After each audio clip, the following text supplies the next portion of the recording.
Taká malá ukážka môjho posledného výrobku, čo som robil, je to púzdro na sekeru od Moravknivu. Je to také jednoduché, je to pevné, spravené, zavesené na opasok.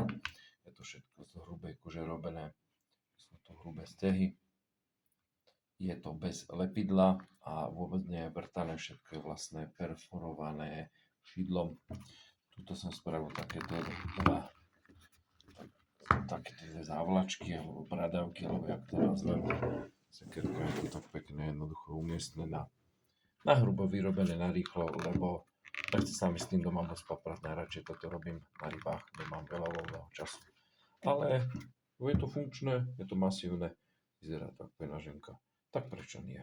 Uvidíme, ako to bude fungovať. Dúfam, že tieto cverenky sa neprerežú od tej čepele, tej sekery. Keď áno, tak to trošku potom opravím a upravím. Takže tak, moje posledné pozdierko.